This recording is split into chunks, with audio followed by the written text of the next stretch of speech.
All right, let's just say you've been fired from your job of 5 years, or your husband or wife leaves you.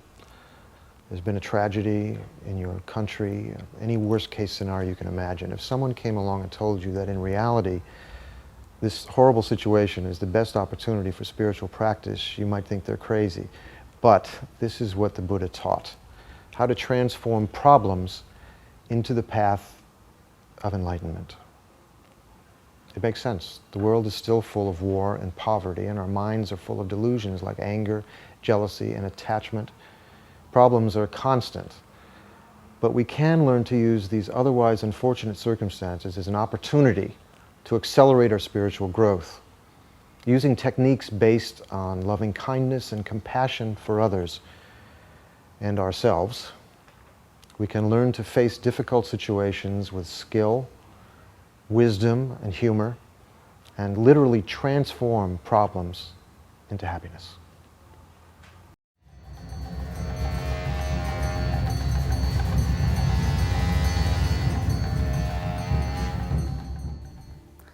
Transforming suffering into the path to enlightenment is at the very heart of the Buddha's Mahayana teachings.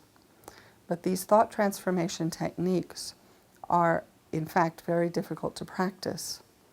When they were first taught, they were kept secret for that very reason, because of their difficulty.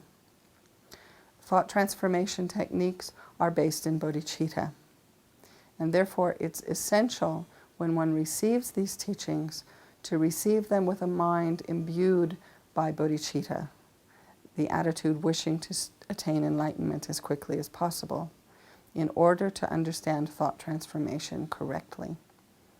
Therefore, for that reason, generate in your mind now a strong intention to achieve enlightenment as quickly as possible, in order to bring to enlightenment all other suffering mother sentient beings quickly.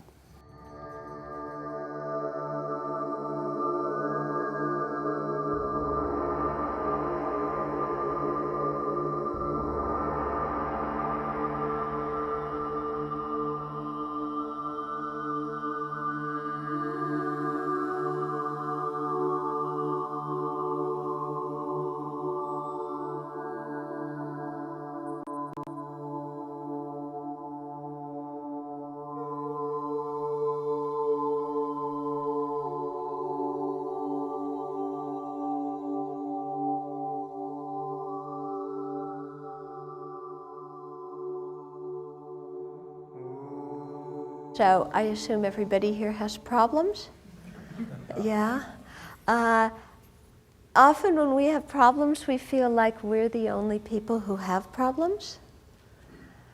But wouldn't you say everybody has problems? But our problems are worse than other people's, right? Isn't it?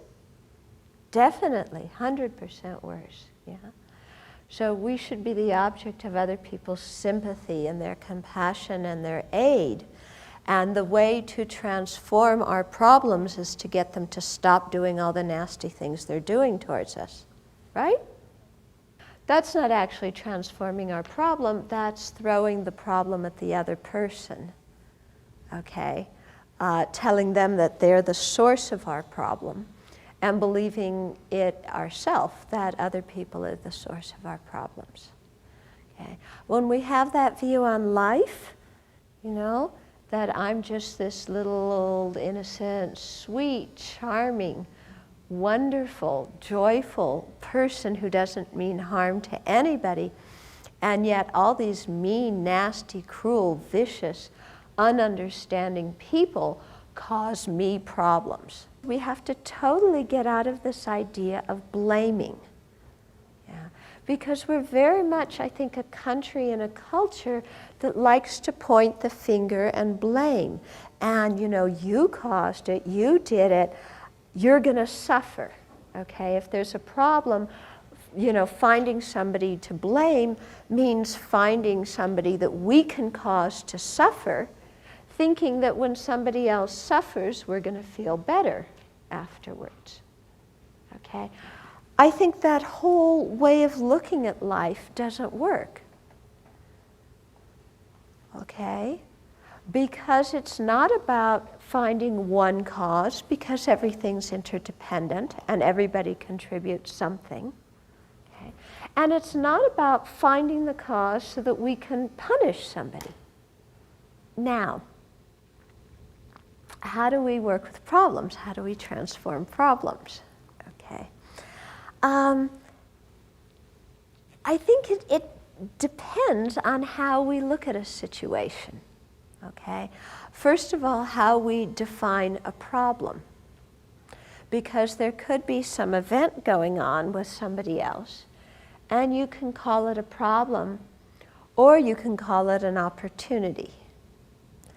And this is kind of the difference between whether we're looking at things in a worldly way or whether we're looking at them in a spiritual way.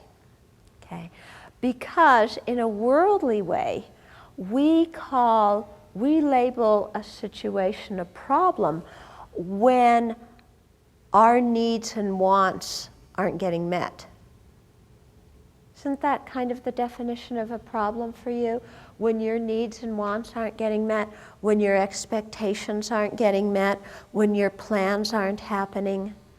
Okay? So we have an idea of the situation, and what we're looking for is pleasure and happiness and getting our way and being right. Okay? That's kind of what our goal is. Yeah? Our goal in a situation is my happiness. When the goal of my happiness, and preferably my happiness now rather than later, okay, when that goal is frustrated, we call that a problem. Okay? So, yeah, and that's our usual worldly way of looking at things, isn't it? Okay? Now, if we're spiritual practitioners, the goal of any situation is not my pleasure. Think about that one for a while. Can you imagine living your life where the goal is not your own pleasure and not your own happiness? Does that seem like something that's possible? Hello out there. If we're trying to practice a spiritual path, our goal in a situation is not my happiness. Our goal is to learn. Okay? Our goal is to learn about ourselves. Our goal is to learn about others. Our goal is to, through this learning, be able to purify our own mind and develop our own good qualities. Our goal is, through this learning, to be able to contribute to the welfare of the world, to, help sentient other living beings along the path to enlightenment, to help them even in some, ordinary way now. So when we change that paradigm, when our goal in a situation is different, okay, then it becomes much more difficult to have problems. So in everything that we experience, everything that we do, there's always something to learn. If we approach life with that my purpose in this situation is to learn something that in the end of the day will be useful for myself and for others, then we're never going to have a problem, because in every situation we can learn. When our focus becomes on our own training and our own practice, then our focus stops being to make other people change and make other people different so that they stop causing our problems, because we realize at some level that we can't. Okay? The transformation of the problems starts here with this one. Okay? And it starts with looking at our reactions to the situations that we're in, and really being able to look honestly at our reactions, not paint them over, not be sweet, okay, but really kind of be able to sit there and, okay, somebody's acting this way. Why am I reacting in this? What do I think I need from this person that they aren't giving me? And how, where does contentment really come from? When you're content, do you get angry? No. When you're content, do you get jealous? When you're content, do you hold on to a grudge?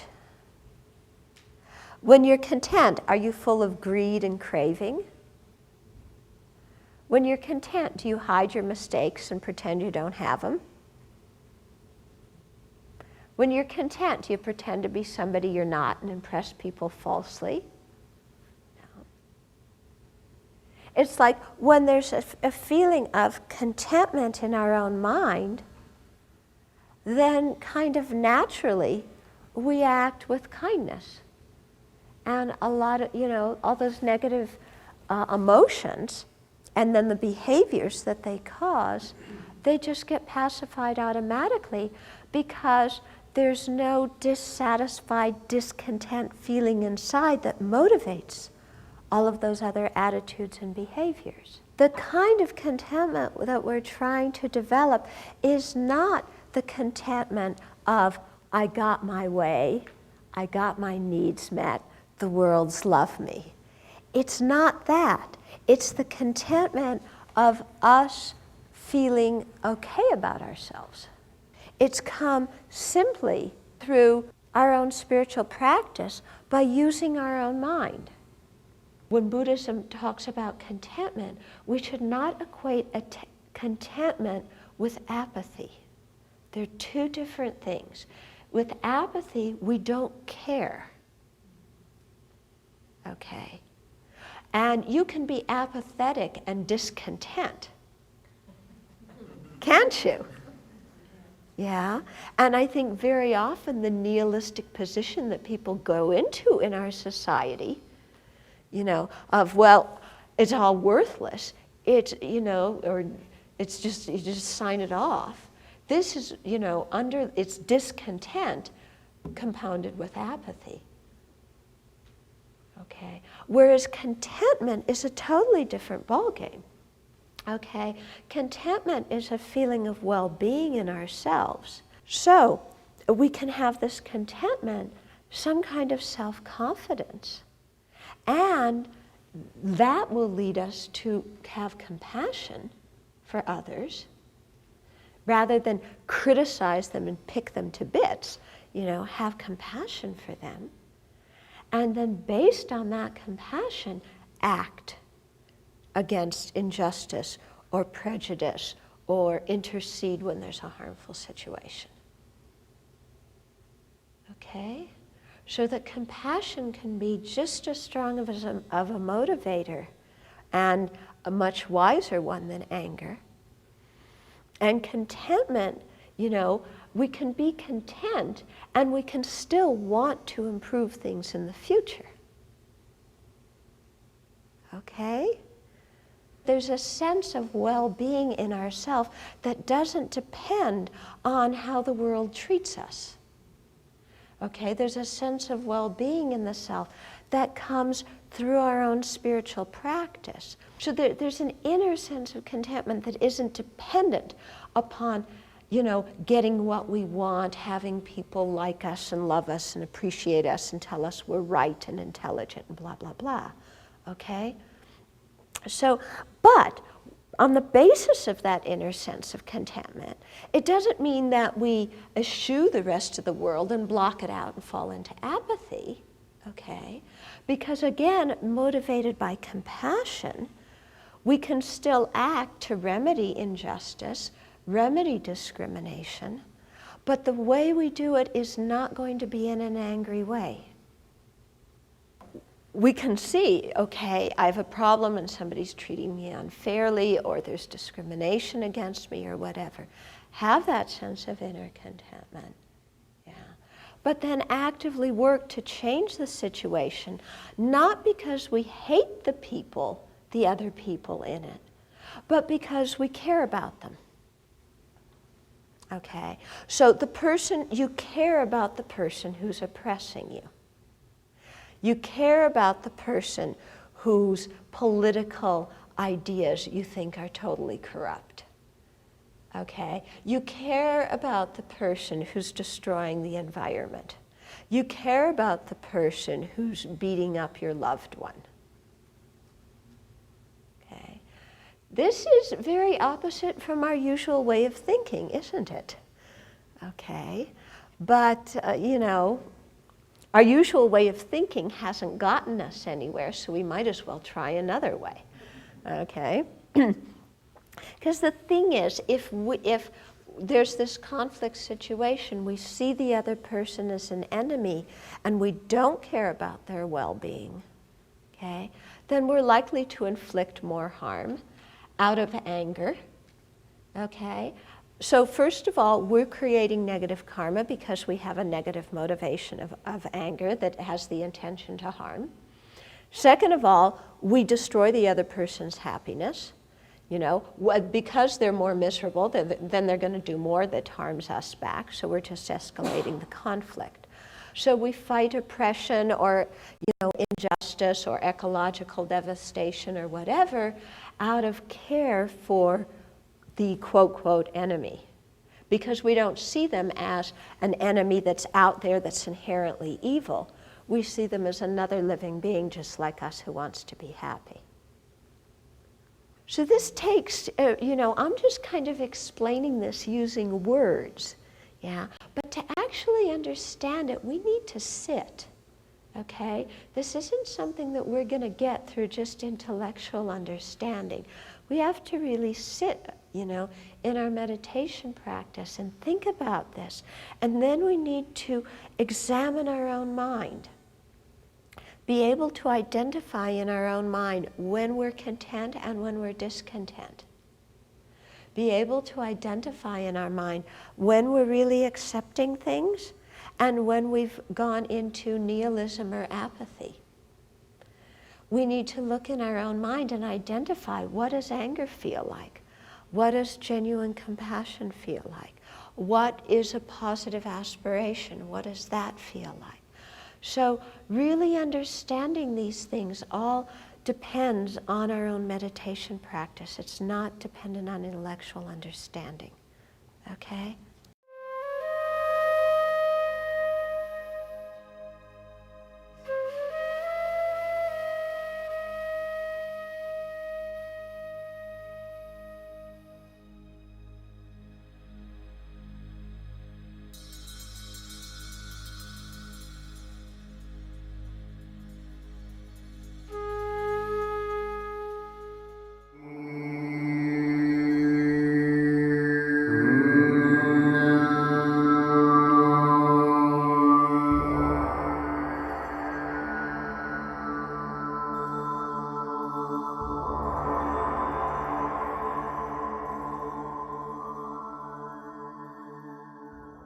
You know, in order to be able to work with, you know, a problem or a difficult situation, in the sense that it doesn't, you know, upset you or make you angry or like that, it's not so much that one part of it is having an antidote at the time, you know, or using a technique at the time, right? But I think far more important than that is that one has, you know, a fairly steady, continual, solid practice. You know, meditating on Lamrim every day, and not just one part of it, but, you know, gradually going through the whole Lamrim. Not choosing like one part that you like and not doing one part that you don't like, but consistently and continually meditating on the Lamrim, right? So that really is the basis, because if your mind is becoming more calm, more steady on a daily basis by meditating on the Lamrim, then when situations arise there's less chance of being overwhelmed by a negative emotion such as anger or attachment or desire. You're much better or well prepared for the situation. Yeah? And so therefore, in one sense, it's almost more natural because you see the situation.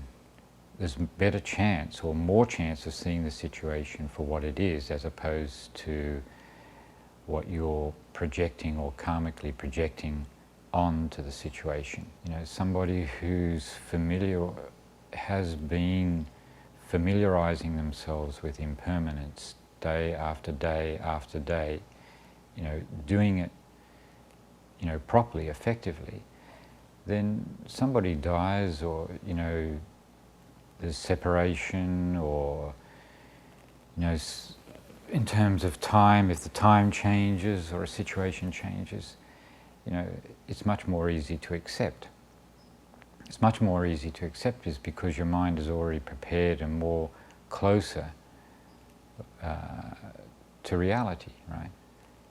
If you're making your mind more familiar with this reality that others exist, they have suffering, they don't want suffering, same as yourself, right? It's very sort of straightforward thing. It's reality, Others exist, they're important, they have problems, they suffer, just like oneself, right? So if you're day after day familiarizing yourself with that, and then you come up with a situation, a problem between yourself and some other person or some other people, then your attitude is already, there's less thinking of oneself and more thinking of the other person. So almost already you don't have a problem, because, you'll find in most situations problems arise, or problem exists, or it appears to exist, is mainly because of ego, self-cherishing mind, attachment to one's own happiness. So that's really the basis of creating the problem. And it doesn't mean that outside there isn't a difficult situation, but inside there's not a problem in the sense of like it appearing like a problem, so that you're becoming emotional, you're becoming angry, you're becoming jealous, you're becoming some way upset, your mind is disturbed, right? So therefore, of course, that difficult situation is made very complicated because of the mind being disturbed inside. Whereas, if there is a difficult situation, you have every chance of resolving it if you really are concerned about that other person or what that other person is going through or experiencing. If you really want to help that other person,